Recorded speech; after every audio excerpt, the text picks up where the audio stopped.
Welcome to our channel. আপনারা দেখছেন রান্নার হাট। আজকে আমি তৈরি করব দক্ষিণ ভারতের তামিলনাড়ুর বিখ্যাত ঝাল মশলাদার একটি রান্না, ডাক চেট্টিনাট। চলুন শুরু করে দিই। পুরো ভিডিওটাতে আপনারা আমার সাথে থাকবেন। আমি কিভাবে স্টেপ বাই স্টেপ তৈরি করছি আপনারা দেখুন। পুরো ভিডিওটা আপনারা দেখবেন, স্কিপ করবেন না, কিন্তু স্কিপ করলে অনেক কিছু মিস হয়ে যাবে। যদি ঝাল ভালোবাসেন তাহলে চেট্টিনাট আপনাকেই ডাকছে। হাঁসাটা বাজারে নিয়েই কেটে ছুলে পুড়ে সব রেডি করে নিয়ে আসতে হবে। রেডি করে নিয়ে এসে তারপর আপনাদেরকে হাঁসার মাংসের রেসিপি করে দেখাবো। দেখুন, হাঁসাটাকে কাটার জন্য বাজারে নিয়ে যাওয়া হচ্ছে। এটা কত বড় শুধু দেখুন। আমাদের নর্মাল হাঁসার থেকে অনেক বেশি বড়। আমাদের নর্মাল হাঁসা আকারে অনেকটাই ছোট হয়। হাঁসটা বাজার থেকে কেটে নিয়ে এসেছি, আমি ভালোভাবে ধুয়ে নিয়ে এসেছি। এখানে প্রায় 2 কেজির উপরে মাংস। এত মাংস একদিনে রান্না করবো না, এখানে অর্ধেকটা মাংসই রান্না করছি, বাকিটা পরে একদিন করবো। অর্ধেকটা মাংসই নিয়ে নিয়েছি আর বাকি অর্ধেকটা রেখে দিয়েছি। আমি এখানে নিয়ে নিয়েছি পেঁয়াজ বাটা, আদা বাটা, রসুন বাটা, কারি পাতা, লবণ, কাশ্মীরি লঙ্কার গুঁড়ো আর ফোড়নে দেওয়ার জন্য দারুচিনি, এলাচ, লবঙ্গ আর 2টো শুকনো লঙ্কা নিয়ে নিয়েছি। ডাক চেট্টিনাট মেরিনেট করার জন্য আমি এখানে 4টা বড় বড় পেঁয়াজ স্লাইস করে কেটে নিয়েছি। দেখুন কীভাবে কেটেছি, আপনারা ঠিক এভাবেই কাটবেন। 1 বাটি পেঁয়াজ কুচিয়ে নিয়েছি। এবার আমি হাঁসার মাংসটা ভালোভাবে মেরিনেট করার জন্য প্রথমে দিয়ে দিচ্ছি বড় চামচে 2 চামচ পেঁয়াজ বাটা, 2 চামচ আদা বাটা, 2 চামচ রসুন বাটা। হাঁসার মাংসে আদা পেঁয়াজ রসুন পেস্টটা একটু বেশি লাগে। কাশ্মীরি লঙ্কার গুঁড়ো দিয়ে দিচ্ছি, হলুদ গুঁড়ো দিয়ে দিচ্ছি, আমি ধনে গুঁড়োটা দিয়ে দিচ্ছি, জিরে গুঁড়োটা দিয়ে দিচ্ছি, লঙ্কার গুঁড়ো দিয়ে দিচ্ছি। ঝালটা আপনারা নিজের মতন পছন্দ মতনই দেবেন। আমরা একটু ঝাল বেশি খাই, তাই জন্য একটু বেশিই দিয়েছি। পরিমাণ মতন নুন দিয়ে দিচ্ছি। ডাক চেট্টিনাটটা একটু ঝাল ঝাল হলেই ভালো লাগে, এই জন্য আমরা একটু ঝালও বেশি খাই, তাই বেশি দিয়েছি। আপনারা আপনাদের পরিমাণ মতনই দেবেন। আর এখানে আমি স্লাইস করে রাখা পেঁয়াজটা দিয়ে দিচ্ছি। এবার তাতে আমি পরিমাণ মতন তেল দিয়ে দিচ্ছি। এবার এটা আমি ভালোভাবে মেরিনেট করে নিচ্ছি। মেরিনেটটা যত ভালো হবে রান্নাটা তত ভালো হবে। মেরিনেটে আমি কারি পাতাটা দিয়ে দিচ্ছি। এবার এটা ভালোভাবে মেরিনেট করে আমি আধা ঘন্টার জন্য একটা ঢাকা দিয়ে রেস্টে রেখে দেবো। ভালোভাবে মেরিনেট করে নিয়েছি, এবার আধা ঘন্টার জন্য একটা ঢাকা দিয়ে রেখে দেবো। এই ফাঁকে আমি স্পেশাল চেট্টিনাট মশলাটা তৈরি করে নিচ্ছি। চেট্টিনাট মশলা তৈরি করার জন্য আমি এখানে 6টা শুকনো লঙ্কা নিয়ে নিয়েছি, শুকনো নারকেল নিয়ে নিয়েছি, মৌরি নিয়ে নিয়েছি 2 টেবিল স্পুন, জিরে নিয়ে নিয়েছি 2 টেবিল স্পুন, কয়েকটা লবঙ্গ নিয়ে নিয়েছি, কয়েকটা গোলমরিচ নিয়ে নিয়েছি, এলাচ নিয়ে নিয়েছি, দারুচিনি নিয়ে নিয়েছি আর 2 টেবিল স্পুন ধনিয়া নিয়ে নিয়েছি। আমি গ্যাস জ্বালিয়ে দিচ্ছি। মশলাটা তৈরি করার জন্য একটা ফ্রাই প্যান বসিয়ে দিচ্ছি। ফ্রাই প্যানটা গরম হয়ে গেল। এবার আমি প্রথমে শুকনো লঙ্কাটা দিয়ে দিচ্ছি আর ধনিয়াটা দিয়ে দিচ্ছি। এই সময় গ্যাসের ফ্লেমটা কিন্তু মিডিয়ামে রাখবেন। এক একটা মশলা রোস্টের টাইম আলাদা, তাই আমি প্রথমে শুকনো লঙ্কা আর ধনিয়াটা রোস্ট করে নিচ্ছি।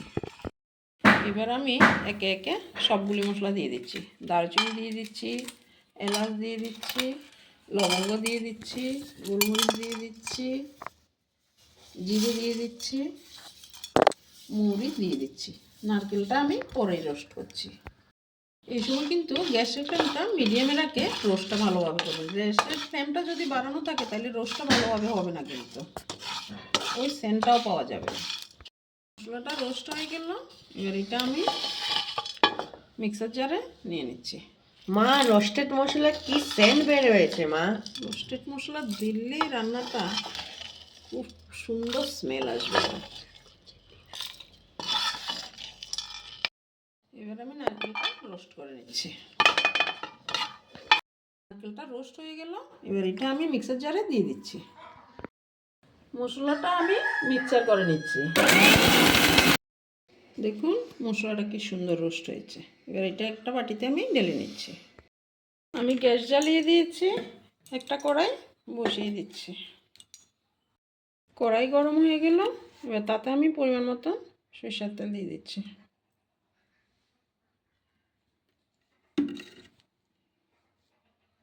গরম হয়ে গেল, এবার আমি কয়েক পিস আলু এটাতে ভেজে নিচ্ছি। আলু আমি দিয়ে দিচ্ছি, আপনারা চাইলে এটা নাও দিতে পারেন। এবার এতে কিছুটা পরিমাণ হলুদ গুঁড়ো দিয়ে দিচ্ছি এবং সামান্য একটু নুন দিয়ে দিচ্ছি। এবার এটা আমি লাল লাল করে ভেজে নেব। দেখুন আলু আর পেঁপেটা লাল লাল করে আমি ভেজে নিয়েছি।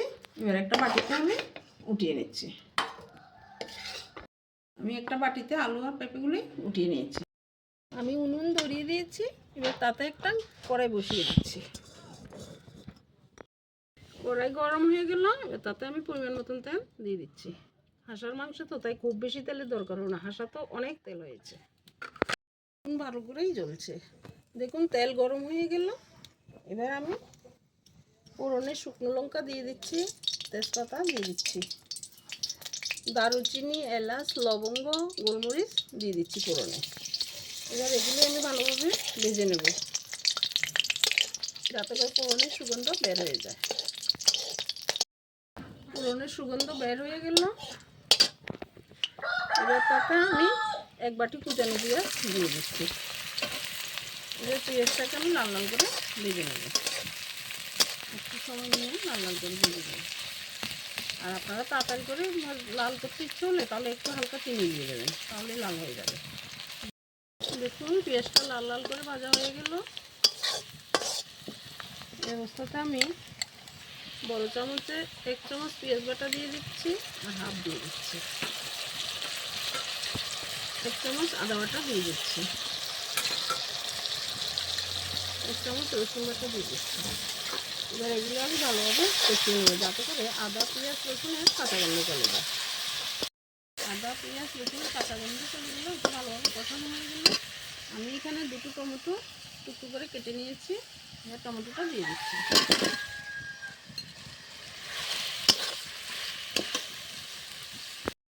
টমেটোটা যাতে ভালোভাবে কাঁচা গন্ধ চলে যায় এই জন্য টমেটোটা আমি একটু ভালোভাবে ভেজে নিচ্ছি। তার জন্য সামান্য একটু নুন দিয়ে দিচ্ছি, যেহেতু নুন আমি আগে দিয়েছি মেরিনেটে, এইখানে সামান্য একটু নুন দিয়ে দিচ্ছি। টমেটোটা ভালোভাবে কষিয়ে নিচ্ছি। টমেটোটা আমি ভালোভাবে কষিয়ে নিয়েছি, টমেটো কাঁচা গন্ধও চলে গেল। এই অবস্থাটা আমি মেরিনেট করা মাংসটা দিয়ে দিচ্ছি।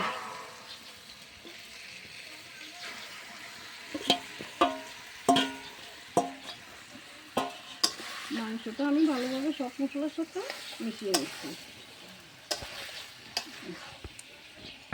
5 মিনিটের জন্য একটা ঢাকা দিয়ে দিচ্ছি। এই সময় উনুনের জালটা একটু কমিয়ে দেবেন, কারণ এটা একটু জাল কমিয়ে দিয়ে ভালোভাবে কষাতে হবে অনেকক্ষণ ধরে। 5 মিনিট হয়ে গেল, আমি কড়াইয়ের ঢাকনাটা উঠিয়ে নিচ্ছি। এটা আবার ভালোভাবে নেড়ে দিচ্ছি। ছেলে বায়না ধরেছে আজকে চুলাতে রান্না করার জন্য। উনুনে রান্না করলে তো রান্না খেতে খুবই স্বাদ হয়, কিন্তু আমি উনুনে আসতেই পারি না, আমার হাই প্রেশার। আর এছাড়া ছেলেদের সকালে স্কুল থেকে ছেলে নিয়ে এই জন্য আর উনুনে আসা না। আজকে বায়না ধরেছে মা মাংসটা উনুনেই করে, এই জন্য উনুনেই এসেছি আজকে। আবার 5 মিনিটের জন্য আমি ঢাকাটা দিয়ে দিচ্ছি। 5 মিনিট হয়ে গেল, এবার আমি আবার ঢাকাটা উঠিয়ে নিচ্ছি। এবার এটা আবার ভালোভাবে নেড়ে দিচ্ছি। এবার তাতে আমি রোস্টেড চেট্টিনাট মশলাটা অর্ধেকটা পরিমাণ দিয়ে দিচ্ছি। আবার ভালোভাবে নেড়ে দিচ্ছি। আচ্ছা, আবার আমি 5 মিনিটের জন্য ঢাকা দিয়ে দিচ্ছি। 5 মিনিট হয়ে গেল, আমি ঢাকাটা উঠিয়ে নিচ্ছি। এই রান্নাটা কিন্তু দক্ষিণ ভারতের তামিলনাড়ুর রান্না, তারা কিন্তু এই রান্নাটা নারকেল তেল দিয়েই করে। আমরা তো নারকেল তেল দিয়ে রান্না করে খাই না, এই জন্য আমি এখানে সর্ষের তেলই ব্যবহার করেছি। চান তো এই রান্নাটা নারকেল তেল দিয়ে করে খেতে পারেন। দেখুন আমাদের কষানো প্রায় হয়ে এলো। এভাবে ভালোভাবে কষাতে হবে হাঁসের মাংস। হাঁসা তো আপনারা অনেকভাবেই রান্না করে দিচ্ছেন, আমি আজকে যেভাবে রান্না করলাম ডাক চেট্টিনাটটা ঠিক এভাবে একবার রান্না করবেন, খুব ভালো লাগবে খেতে। যে আমি আগে একদিন করেছিলাম অনেক আগে, আজকে ছেলে বলছে আবার এই রান্নাটাই করতে, তাই এই রান্নাটাই করছি আজকে আবার আপনাদের শেয়ার করছি এবং আপনাদেরকে শেয়ার করছি। আমার বাচ্চারা আলু খেতে ভালোবাসে, আপনাদেরকে তো আগেই বলেছি, তাই এখানে আমি কয়েক পিস আলু আর যেহেতু হাঁসের মাংস ভালোভাবে সিদ্ধ হওয়ার জন্য কয়েক পিস পেঁপে দিয়ে দিচ্ছি। এগুলি আমি আগেই ভেজে রেখেছি, এগুলি ভালোভাবে মিশিয়ে নিচ্ছি। আর মিনিট 5 কষালে আমাদের কষানো হয়ে যাবে। এই বাটি নিয়ে আয়, আমার বাচ্চারা আবার কষানো মাংসটাই বেশি প্রিয়। যে মাংসই হোক না কেন কষানো হলে ওদের জন্য উঠাতেই হবে। আমাদের ভালোভাবে কষানো হয়ে গেল, এবার তাতে আমি পরিমাণ মতন জল দিয়ে দিচ্ছি। গ্রেভিটা ফুটে আসার জন্য আমি একটা ঢাকা 5 মিনিটের জন্য দিয়ে দিচ্ছি। 5 মিনিট হয়ে গেল, আমি ঢাকাটা উঠিয়ে নিচ্ছি। এখন গ্রেভিতে ফুটে এসে গেছে। দেখুন হাঁসের মাংসে কি তেল বের হয়েছে। হাঁসের মাংসে গায়ের থেকেই অনেক তেল বের হয়, আমরা তো যা দিয়ে রান্না করি তার চেয়ে অনেক বেশি তেল বের হয়ে যায়। উনুনের রান্না গ্যাসের থেকে অনেক বেশি স্বাদ হয়। এইসব রান্না উনুনেই ভালো হয়, খেতে বেশ টেস্টি হয়, গ্যাসে যেটা হবে না। কিন্তু আমরা তো আজকাল উনুন ধরাতেই চাই না, সব শর্টকাট। অনেক তেল হয়েছে। হ্যাঁ, আমাদের ডাক চেট্টিনাট প্রায় তৈরি হয়ে এলো। দেখুন হাঁসের মাংস তো আপনারা অনেকভাবেই রান্না করে খেয়েছেন, এইভাবে একবার ডাক চেট্টিনাট রান্না করে খেয়ে দেখবেন এবং আপনারা কীভাবে রান্না করে খেয়েছেন এটাও আমাকে কমেন্টে জানাবেন, তাহলে আমিও আপনাদের রান্নাটা ট্রাই করব। দেখুন আলু সুন্দর সিদ্ধ হয়ে গেছে, আমি 2-1টা আলু ভেঙে দিচ্ছি যাতে করে গ্রেভিটা গাঢ় হয়ে যায় আর পেঁপে দেওয়ার ফলে মাংস সুসিদ্ধ হয়। এই অবস্থাতে আমি রোস্টেড চেট্টিনাট মশলার গুঁড়াটা আবার কিছুটা পরিমাণ দিয়ে দিচ্ছি, বেশিরভাগটাই দিয়ে দিচ্ছি এবং ভালোভাবে নেড়ে দিচ্ছি। বাটার নয়, ক্রিম নয়, শুধু চেট্টিনাট। এবং একটা ঢাকা দিয়ে দিচ্ছি যাতে সেন্টটা ভিতরে ভালোভাবে ঢুকে।